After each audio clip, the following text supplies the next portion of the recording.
আমরা চলে এসেছি চাটমার উপজেলায় পাশাড়ি ইউনিয়নে জামালপুর গ্রামে।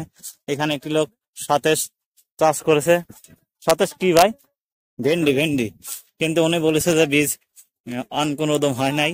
তো আমরা মাঠে চলে আসছি, দেখি তো আসলে উনি সতেজ লাগাইছে না অন্য কিছু।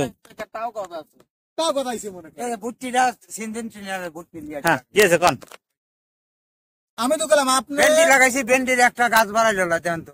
কোন জাত? কোন জাত? আমরা আপনাদের সেবার জন্য জাত জানেন না?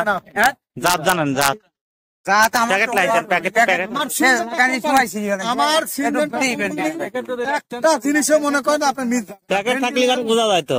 ভুট্টা লাগান আর হলে আপনার ধান গাছ না গজায় টাকা ফেরত। কোন কথা আছে? আমার যদি ফলন হওয়ার অবধি পর্যন্ত আপনার পোকা ধরুক আর যত্ন না পাবেন, সে দায়িত্ব আমার না। আপনার গাছ গজাবি আর ফলনের ক্যাটাগরি দেখবে। সব আমি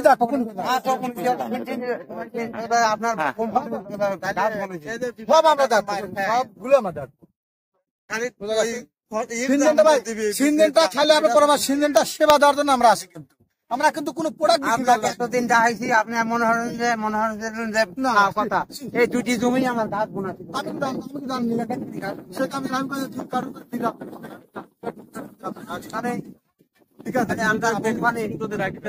ঠিক আছে, অবশেষে জানা গেল যে এগুলো আসলে কোন জাত বা কোন প্যাকেট এটা কৃষক বলতে পারতেছে না। ঠিক আছে, আমরা বলছি যে আসলে এটা আমাদের জাত না, কারণ আমাদের জাত কিন্তু আমাদের নির্ধারিত দোকান থেকে যদি মাল নিয়ে আসতো তাহলে আমরা বলতাম যে হ্যাঁ আমাদের মাল ছিল, কিন্তু মাল আমাদের ছিল না। মাঠ পর্যায়ে নিয়ে আসার পর দেখা গেল যে আসলে মালটা আমাদের না। ঠিক আছে।